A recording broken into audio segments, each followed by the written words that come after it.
Hi, I'm Michelle Mercurio. Welcome to the show where we interview people who have ditched their plan to pursue their purpose. Let's dive in. Thank you so much for being here today. I have Carla White with me. She is a humorist, a speaker, an author, and pretty badass. So I would like for everybody to meet Carla White. And Carla, why don't you tell us a little bit more about who you are and what you do? That question always, first off, hello, Michelle. It's beautiful to be here. Thank you for having me. And hi, everyone else. That question always sort of makes me go, wait, who am I? What am I doing here? I get a little tongue tied, which is quite unusual for me because I usually am talking a lot. Um, yes, I'm Carla White, and you named some of the things that I do, who I am. I'm a proud mom. I'm a pretty happy person, mostly at these these days, and I what I do in the world and what you helped me to uncover is that I help people feel their life. There was a long time in my life when I did not feel because I wanted to cut that off and push away because of some pain and experiences. And it was a journey that I took myself, and that's what I do in the world now, helping other people feel their life so that they can actually heal it and find the funny in it. I love your tagline. It's find the funny faster. And I think that when we think about healing, we don't usually think of healing as funny. No. And this seems to be kind of your gift to be able to take humor and apply it to real life. So tell me a little bit more about that. It wasn't always that way, for sure. What I started to discover as I went through the journey and the fairly painful experience was that I made it a lot harder than it had to be, but it was really uncovering the joy that is just this natural effervescence of us as human beings, and it gets covered up by so much what I call the drama, trauma, and catastrophes in life. It's those emotions and those limiting beliefs and all of that that um, comes from childhood experiences and crap we put on ourselves, expectations, that once I started to uncover that, that's when I realized, oh, wait a second. Like, it was like I found my funny bone again. And when you think about childhood and children, laughter comes so easy. And it's just this effervescence, I think, is what it is. So through the whole journey, I didn't sort of go, okay, well, humor is going to be the healing aspect of it. It was uncovering a bunch of stuff and getting, like, there was some healing part that I realized I could get to that humor. And then I went back. It's like humor in hindsight. Then I kind of went back and thought, huh, okay. Um, the way I look at healing is different. And also that humor can be like, we feel so much better when we're laughing. We get those natural endorphins, and um, so often we don't go there. We limit ourselves from doing that because of stories that we tell ourselves. Well, and I think that one of the things that you and I have talked about in the past is that when we do, we don't want it to be a toxic thing where we are trying to like stuff it down and just be funny, right? We really want to go into it to be able to heal it. And then I think one of the things that I love about your magic is that you really help to extricate what is, not just funny, but like really deeply funny about it, right? You help people you help people laugh, not at themselves, but with themselves to really Right. connect to that. Yeah. And that's, I used to get, when I first started my show, I actually, did a lot of media, and I would go into these radio booths, and sometimes the announcer or the interviewer would say, okay, tell me a joke, make me laugh. And even some of the local comedians, it was kind of like, oh, wait, like, you need to, you are not a real comedian until you've like fallen flat on your face in a bar and done stand up. And for me, it wasn't about making people laugh. It was about making people feel. And in order to do Mhm. that, it was bringing their attention to those pain points. And I tell my story, which includes depression, anxiety, marriage counseling, which is where I was diagnosed with low self esteem, and all of these experiences. In marriage or with the counseling? No, with all of it, it was like, my husband comes out with his, we had two sessions because we're high achievers, and he comes out with his issue resolved, which was that I'm not allowed to joke about money because that's a serious topic. And I came out with the diagnosis of the counselor said to me, and wow, like you have really low self esteem. Because I went into marriage counseling with here's the laundry list of ways that he's let me down and how this is all his fault. I mean, it's way easier to blame somebody else Always. than look at your own shit. And and that was kind of my aha moment of, yeah, like what is this? And I'm going to need to go deeper. And it's really not about just making people laugh.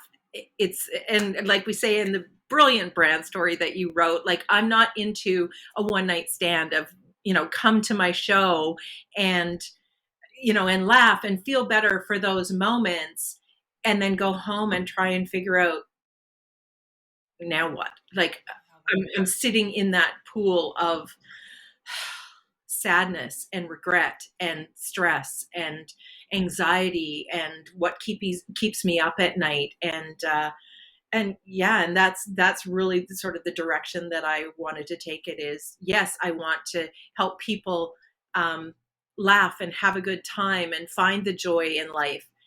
And I know that we need to heal in order to be able to do that on a sustainable basis. I want to ask you something that you said about this idea of you go in with the laundry list for the husband. I mean, we all have our laundry lists, right? Like these are true facts, right? And it's not that those things aren't relevant, but when you said that you had this kind of epiphany, this aha, this moment where you thought, "Oh, but here's why, my own self-esteem actually is driving this list." Can you tell me a little bit more about that? Well, it's funny. I used to say that I had three horrible bosses in a row, and then I realized, wait, the common denominator is me. And I had another friend who was actually fired from her job. And that was when she first went to counseling, because she said, I just need you to help me understand how to deal with all the assholes that surround me. And that piece of our self esteem and how we feel about ourselves, our ego, our inner critic, whatever you want to call it, um, really puts a lens on how we are in our relationships and what kinds of things that how we receive love, how we receive criticism, how we receive everything has 100% to do with the lens of how we see ourselves. Carla, yes, all the hand claps. The lens that we look through is what we're going to see. And I think that I'm just going to skew off just for a quick second because, I know you and I both believe in manifestation, right? This idea, and that manifestation isn't magic. And it's not like some supernatural hoodoo voodoo stuff, right? Manifestation basically is healing so deeply and trusting yourself so deeply that you start to remove the negative lenses that are in front of your eyes, right? I don't have my glasses here, but if I did, right, we're peeling them off and we're peeling off layer after layer after layer. And so when we start to look for the funny, we look for the love, we look for the healing, we look for these moments that we really are seeking to feel because Yeah, that's what you're an expert at, helping people feel yeah, and understanding that and then finding also funny moments in life and actually truly being able to belly laugh about them rather than to laugh and then have to return to something unchanged. Laughter is medicine if you let it be. And I love how you say it in your brand story. But I think that this whole idea of what it is that we look for, we will find. So if you're looking to be sad, or you're looking for something that is going to make you angry, or you're looking to avoid handling something that's happening inside with your own self esteem, if you're looking to be disappointed, you're going to find it. And you Yeah, don't necessarily want to be looking for those things. It's just things that if you're using that lens of, I'm not enough, I'm not worth this, I haven't done my own stuff, you're everything in the world is is from that going to lens. Yeah, is yeah. from that I lens. always say what we focus on, we find. What we focus on grows, and what we focus on, we become. And that was part of my whole journey, was really the place that I was in was very negative. And I just had this conversation today with my hairdresser, which is a lot of therapy for me.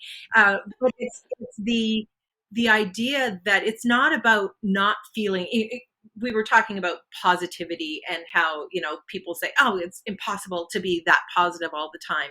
And I say, um, yes, and it's you and I all we love this. Yes, and yes, Yes. Uh-huh. yes, I can feel sad, and I can also feel joy in that moment when it's what I focus on. But the importance is not that we stay happy um, and joyful and positive all the time.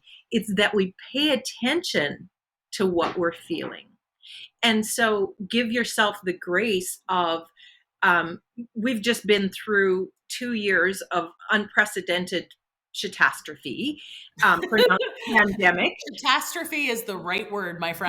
friend. And give yourself the grace of knowing that it's okay to feel the energy of that heaviness. It's okay to feel that, and know when it's time for you to lift out of that, and to what I call shift out of that, and shifting the energy. But it's all about really giving yourself the time, the place, and the love and attention to go deep, to feel those, to sit with the sadness or sit with the anger and process that. And that's kind of what I do with the healing with humor, is helping people to process those things.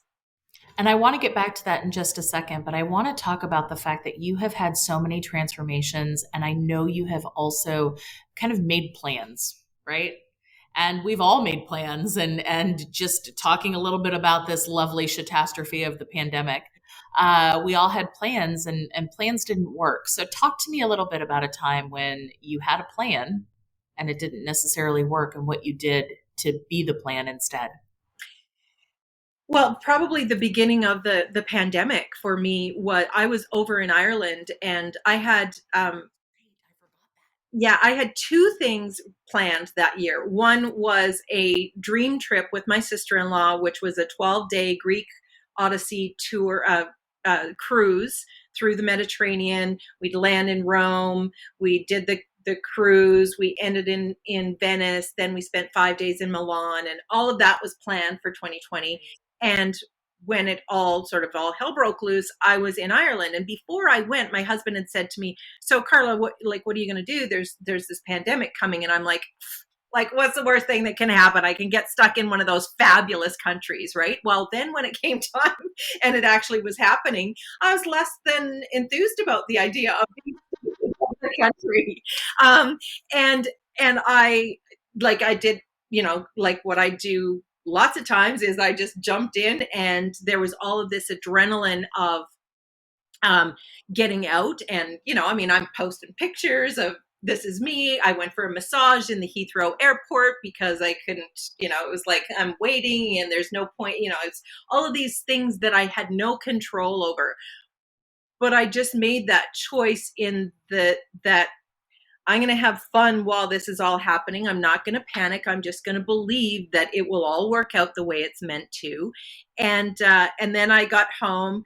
I ended up being in isolation for 2 weeks, which meant that I got to be in my bedroom by myself with my bathtub. I had food delivered. I had booze delivered. I had, like all of these. It was like, wait, I'm living my dream life here right now, except for I was in isolation. And it was probably day 2 or 3 that I thought, oh, I don't think that this is just jet lag that I'm experiencing. Like what's going on here?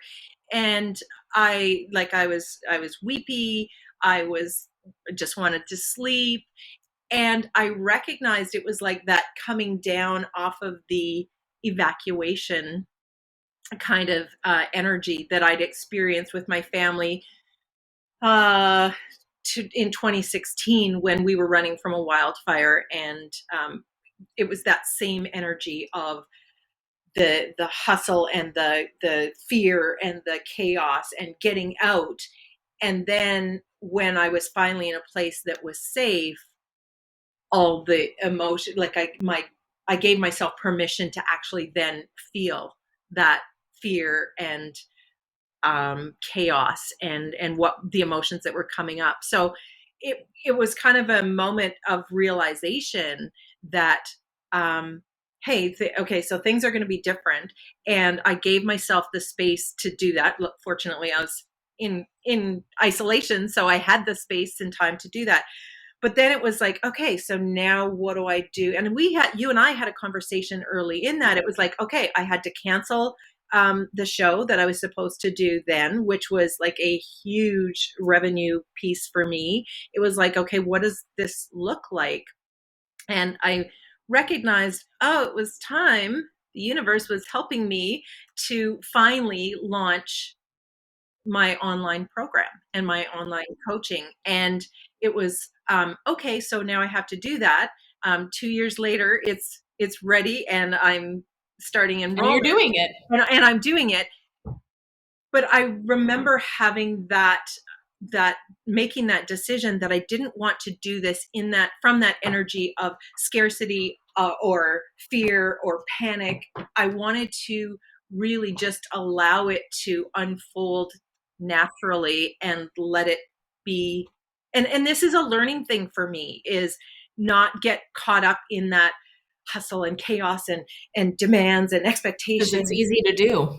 and be more about the ease and the flow and let it just really happen organically, and not get into, because I have a tendency to burn out because I jump in with all the energy and give everything my energy and work, and that's how I've been brought up, and that's not the energy that I wanted to carry forward. So Right. that was the biggest shift for me, was how I wanted to do things, how I wanted to live my life. And early on, it's kind of like we went through the 5 phases of grief in this pandemic. And I'm working on some different, like, mine include, not denial and all that. It's like, what the fuck?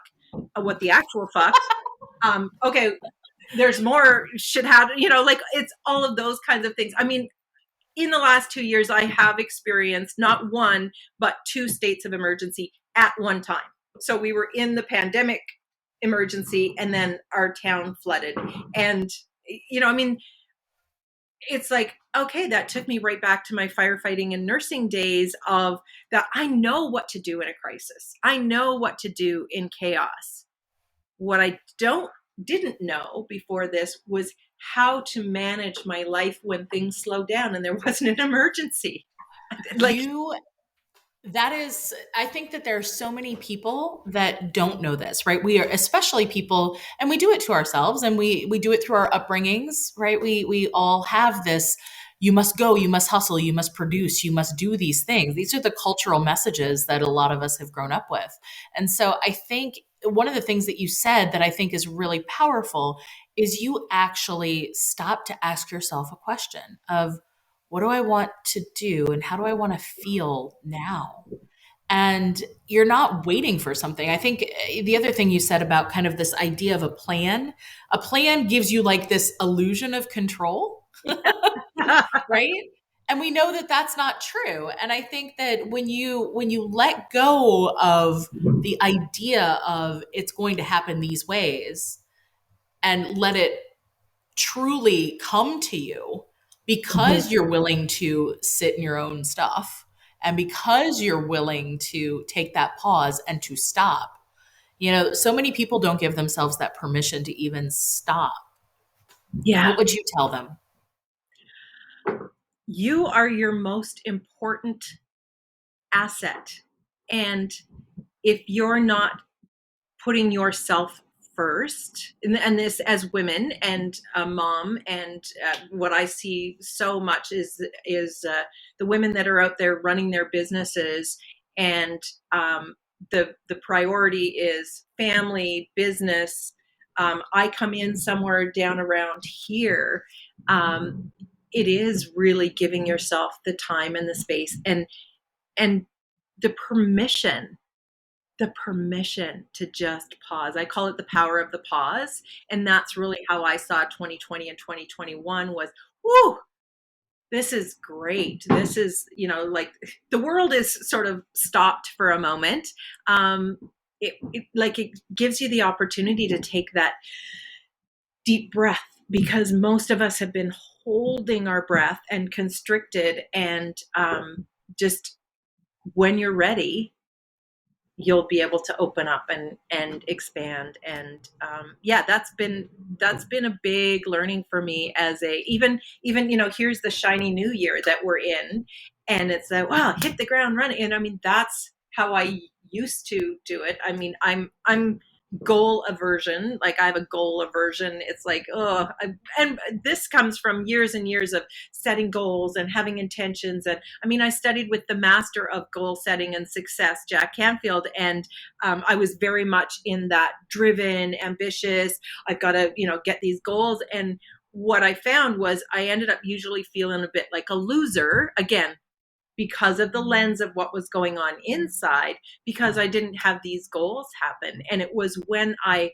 stopped trying so hard and just allowed, and um, went more with the flow, the vision, dreams. That's what I work in now, is dreams and vision and desires, and recognized and really just sat with, what do I want? Like, that was a question that I remember. The first training that I went to was being at, what do you want? I do an exercise of what do you want? And not the stop and think about what you want, but the just first out of your, kind of the quick responses. Right. And actually, my favorite part about that exercise is that the very first time I was explaining it to this group of social workers I was training, and I was demonstrating the exercise, and I was like, this guy was asking me, so what do you want, and what do you want? And I was like, oh, more comfortable shoes. And I was kind of, doing the flipping things, and I said, a chocolate brownie. And not a word of a lie, at the very moment I said a chocolate brownie, the back door opens, and it was like there was like the person came in with a tray of cookies and brownies and everything, and put them on the thing. And it was like, well, that was easy. I mean, ask and you shall receive is, I That's the lens. that was the lens, right?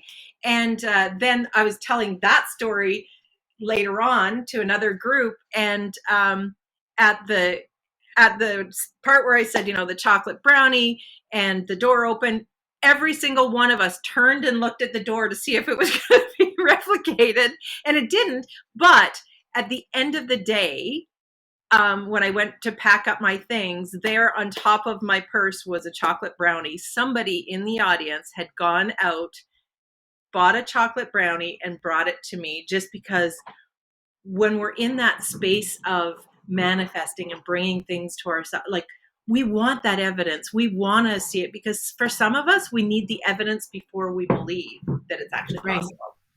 And I think that you being open to receiving it too is also a testament to the work that you've done on yourself. Yeah. And I think that's a big piece. So I want to quickly talk about how people can engage with you because you do so many cool things. You've got your program, you are a speaker, they can hire you to come in and speak. You're an author, you have several different books. That people can buy from your website. You have shows. Yeah. It was an absolute joy. Your loss, and I'm not trying to negate this about your show, was kind of a win for some people who wouldn't have actually been able to physically go to your show because it was on Zoom. So how do people find you and engage with you, Carla?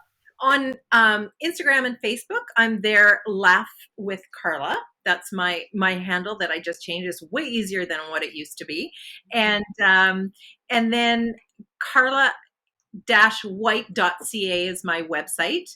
And right now, when you go there, you can read a little bit more about me. And if you're looking for somebody that's going to make you laugh all the time, even that laugh with Carla, it's like, oh, people come there and I had a lot of people are expecting things from me. They're expecting to come and laugh.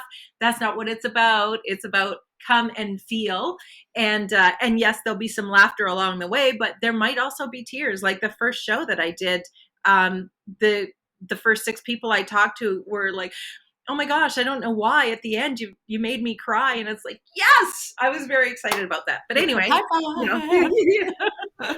here's the squirrel in me. It's like, what was the question I'm answering? Yeah, that's where they can find me. I have my email list is actually my community called the Cocktails and Confessions community, and that's I where love how you talk about this on your site too. You're like, if it might not be for you, if you offend yourself with a swear word, then this isn't for you. And I just laughed out loud when I read that. So I love that. But that's part of it, right?